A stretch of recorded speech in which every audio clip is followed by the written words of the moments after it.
In this video, we're going to evaluate this integral here. The integrand is a rational expression. If you want to give this a try, go ahead and pause the video, and I'll be right back.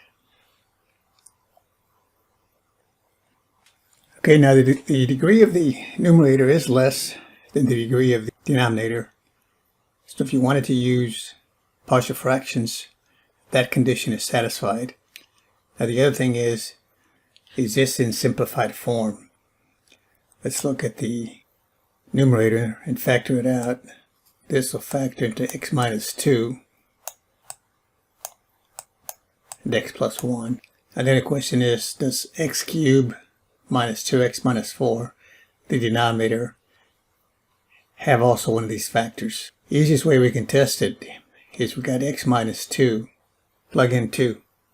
You want to test the x plus 1, plug in negative 1. In other words, we know that if basic property or theorem from algebra, college algebra, x minus r is a factor of some polynomial p of x if p of r is 0. So all we have to do is just, in this case, r would be 2. So if x minus 2 is a factor of this trinomial x cubed minus 2x minus 4, then when I plug in 2 in for the x, I'm going to get 0. So let's put it 2 where the x is. 2 to the third is 8.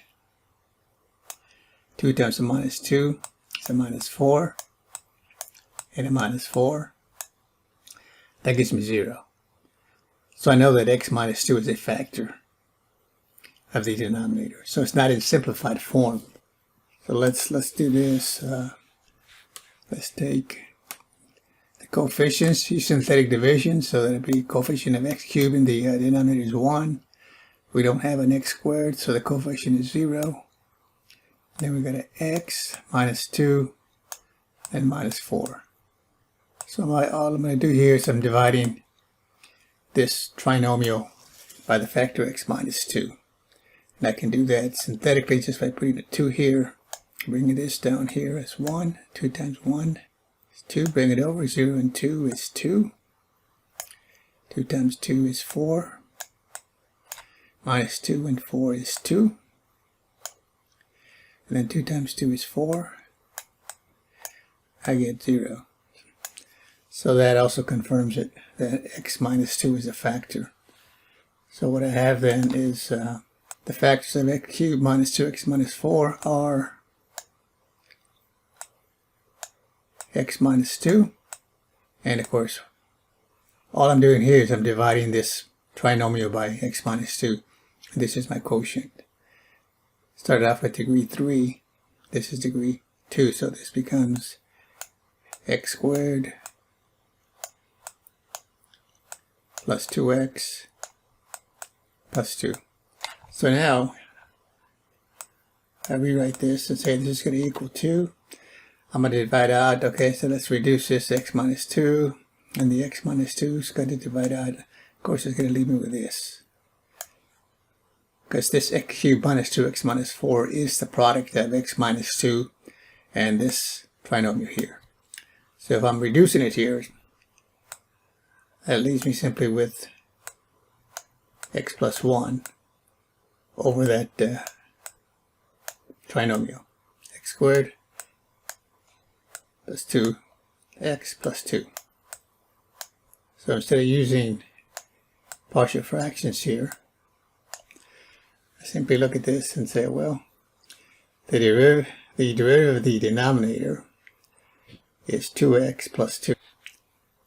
So let's do this. Let's let u equal 2 x squared plus 2x plus 2. Then du would equal to 2x. Take the derivative, 2x plus 2. Of course, that's going to be dx, but let's go ahead and factor a 2 out of this. Be dx here. And then we'll continue to factor a 2 out of that. Get 2 x plus 1 dx. So that means then that I can divide here both sides by 2. So du over 2 will equal to x plus 1 dx.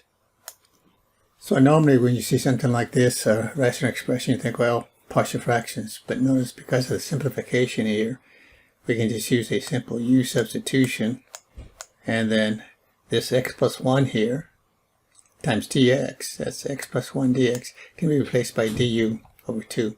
I'll put the 1/2 out in front. So it's du over 2. And then of course this right here, x squared plus 2x plus 2, that's your u. Okay, so now we have it. The integral of du over u, or 1 over u du, is natural log. So this is going to be 1/2 natural log of absolute u. But u is this trinomial here, so we just put it in there. X squared plus 2x plus 2 plus your constant of integration. You can check this out. This looks like it's has no real zeros. It's a parabola and it's above the x-axis, so this is always going to be positive. So we could go ahead and drop the absolute values and just put parentheses. And that's your final answer. Thanks for watching. We'll see you next time.